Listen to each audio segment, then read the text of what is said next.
The sound of the deadbolt clicking into place is the loudest thing in my house. It's 6 p.m. on a Sunday. For the last 48 hours, the rooms have been hollow, smelling faintly of the lemon-scented floor cleaner I use when I'm trying to scrub the feeling of failure out of the linoleum. But now, the silence is gone. It's replaced by the heavy thud of 2 backpacks hitting the floor, and the high-pitched, jagged whining of a 4-year-old who has been fed nothing but gummy worms and freedom for 2 days. This is the handoff. This is the moment I become the villain again. I stood in the entryway and watched my ex-husband's taillights disappear around the corner of the cul-de-sac. He was heading back to a condo that doesn't have laundry piles or unpaid utility bills taped to the fridge. He was leaving behind the weekend dad version of himself, the one who takes them to the zoo and lets them stay up until midnight watching cartoons. I am left with the default parent version of me, the one who has to explain why we can't have ice cream for dinner and why the iPad is stay-at-home only. I felt the familiar tightening in my chest, a physical constriction that makes it hard to take a full breath. My backbone felt like it was made of dry glass, ready to shatter if anyone leaned on me too hard. Behind the spice rack in the kitchen, tucked into the narrow gap between the wood and the wall, is a small black spiral notebook. It's my secret anchor. In it, I track every cent. $4 for a gallon of milk, $12 for the generic brand of fever reducer, 32 cents for the interest on the credit card I had to use to pay the electric bill. I keep it hidden because it's proof of a poverty that is as much psychological as it is financial. If anyone saw it, they'd see the math of a woman who is losing. But as long as it stays behind the cumin and the paprika, I can pretend I'm just being organized. It is the only place where I am allowed to admit that the numbers don't add up. No matter how many hours I put in at the firm, the house felt smaller than it did 20 minutes ago. My daughter Maya was already crying because her favorite stuffed rabbit was still in her father's back seat. My son Leo was staring at the pantry with the glazed look of a child who has had too much sugar and not enough sleep. I looked at the clock. It was 6:12 p.m. I had exactly 13 hours until the Monday morning school run began, and in that time, I had to wash 3 loads of clothes, pack 2 lunches, finish a marketing proposal, and convince 2 tiny humans that I wasn't the person who ruined their lives. The air in the kitchen was stagnant, smelling of the rainy pavement outside. I reached out and touched the cold granite-look laminate of the counter. It's cheap, a temporary fix for a house that was never supposed to be our permanent home. I focused on the texture of it, the way the fake stone felt under my fingertips, trying to ground myself before the first scream. Every 5 days I survive. For 2 days I mourn. And on Sunday nights, the 2 versions of my life collide with enough force to leave bruises. The transition from the split was supposed to be collaborative.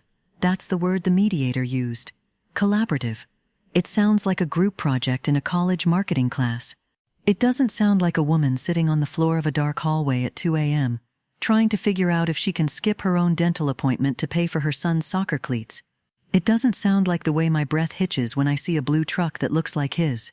Collaboration implies 2 people working toward a common goal, but the goal had shifted. His goal was to move on. My goal was to keep the ceiling from falling in. The trap isn't just the work, it's the optics. When he picks them up on Friday, he looks like a hero. He has the car seats buckled correctly and a bag of snacks ready. When he drops them off, he is rested. I am the one with the dark circles under my eyes and the frantic energy of someone who is always 5 minutes behind.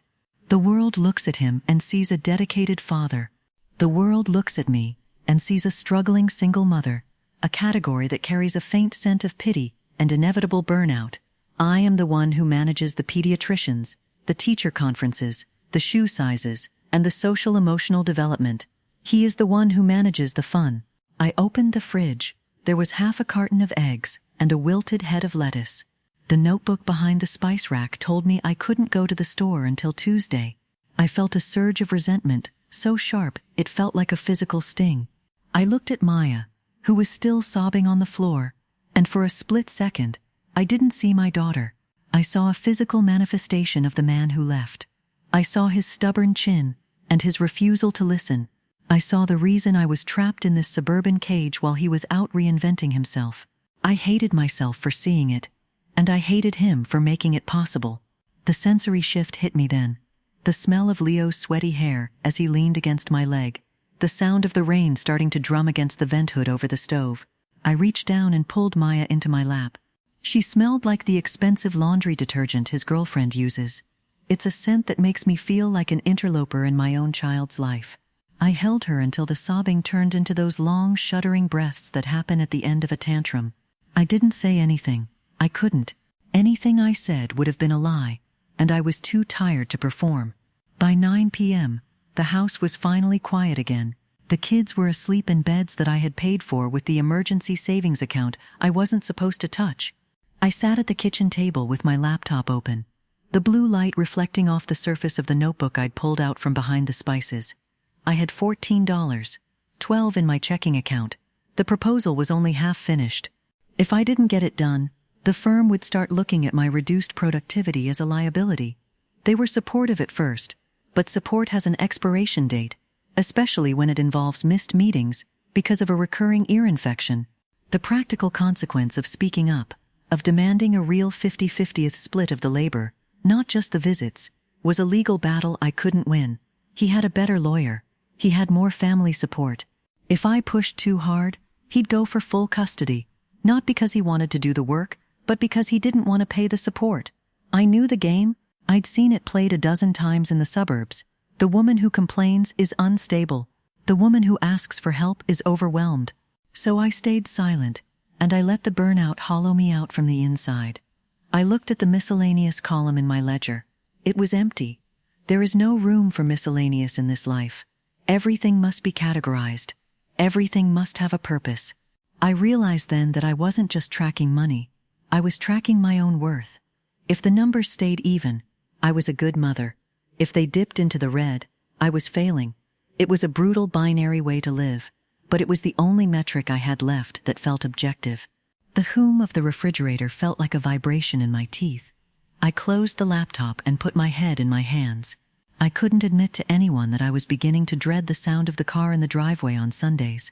I couldn't admit that I fantasized about driving in the opposite direction, past the grocery store, and the school, and the rental office, until the radio stations changed, and no one knew my name. I was a mother, and mothers don't run. We endure. We find our backbone in the very moments we think we are breaking, because we don't have the luxury of falling apart. One thing I still cannot say aloud is that I am waiting for him to fail. I am waiting for the weekend where he forgets the snacks or misses the pickup, just so I can feel justified in my anger. I am hoarding his small mistakes like treasures, keeping a mental tally that matches the one in my hidden notebook. It's a toxic, bitter way to survive, but it keeps me upright. It's the fuel that gets me through the 3 a.m. laundry and the 7 a.m. commute. The next morning, the sun was a pale, watery yellow. I was standing at the counter, cutting the crusts off sandwiches, when Leo asked me why Dad doesn't have a chore chart at his house. I felt the glass in my spine crack a little more. I explained that different houses have different rules. My voice calm and measured, even as I wanted to scream. I packed the lunches, found the missing sneaker, and got them into the van with 3 minutes to spare. Trial by fire isn't a single event. It's a daily recurrence. It's the constant heat of necessity. As I drove toward the school, I looked at myself in the rearview mirror. I looked like a woman who was in control. My hair was brushed, my shirt was ironed, and my voice was steady. But I saw the woman behind the spice rack. I saw the one who counted the pennies. I saw the one who was holding the fragments of a broken life together with nothing but sheer, desperate will. I was the default parent, the one who stayed when the world got heavy, and that made me both a hero and a prisoner. The day at the office was a blur of spreadsheets and forced smiles. I ate my lunch at my desk, a sandwich made from the eggs and the wilted lettuce. I watched my colleagues talk about their weekends, trips to the lake, quiet mornings with coffee, movies they'd actually finished. I felt like a spy from a different country, someone who spoke the language but didn't understand the culture of leisure. My leisure was a 40-minute window after the kids were in bed, before I collapsed into a dreamless sleep. When I picked them up from after-school care, Maya was holding a drawing she'd made. It was a picture of a house with 2 doors. She told me it was so she could go between my house and Daddy's house without having to go outside. I felt a lump in my throat that tasted like copper. I was trying to protect their belief that the world was still whole, but they already knew the truth. They were living in the pieces, just like I was. I put the drawing in my passenger seat and told her it was beautiful. We got home, and the cycle began again. The bags on the floor, the whining, the search for the missing toy. I went to the kitchen and reached for the notebook. I needed to see the numbers. I needed to know where I stood. But as I pulled it out, it slipped from my hand, and the pages fanned out on the floor. All the columns of milk and diapers and interest rates were laid bare under the harsh kitchen light. I stared at them, and for the first time, I didn't feel shame. I felt a cold, hard clarity. This wasn't a failure. It was a record of endurance. Every entry was a day I hadn't quit. Every subtraction was a problem I had solved. I wasn't breaking. I was being forged. The backbone I thought was glass was actually something much stronger, something that had been tempered in the heat of a year. I never thought I'd survive. I picked up the notebook and put it back behind the spices. I didn't need it to tell me who I was anymore. I walked into the living room where Leo was struggling with a puzzle. He was frustrated, trying to force a piece into a spot where it didn't fit. I sat down on the floor next to him. I didn't fix it for him. I just sat there. I told him that sometimes you have to look at the pieces differently. Sometimes the piece you think is missing is just under the rug, or in a different box entirely. He looked at me, his eyes wide and trusting, and for a moment, the resentment vanished. But the moment was brief. The reality of the week ahead was still there, waiting. I had 4 days of solo parenting left before the next handoff. 4 days of being the heavy, the rule maker, the one who carries the mental load of 3 people. I looked around the rental, at the boxes I still hadn't unpacked because I wasn't sure if we were staying. I realized that staying silent was the only way to keep the peace, but the peace was a lie. It was a fragile, expensive mask that I was paying for every single day.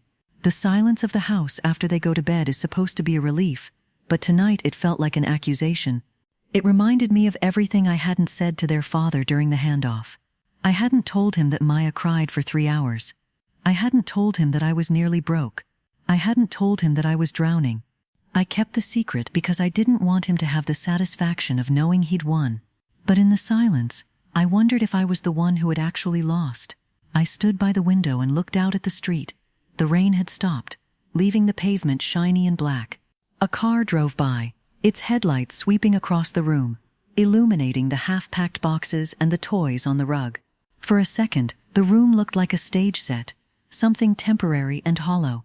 I wondered if I would ever feel like I was living in a real home again, or if I was destined to always be in transition, always figuring out the pieces of a puzzle that would never be complete. The practical consequence of staying silent is that nothing changes. He continues to be the hero of the weekends, and I continue to be the exhausted ghost of the work week. The world continues to revolve around his convenience, while I am the one who makes the orbit possible. I realized that my backbone wasn't just for me.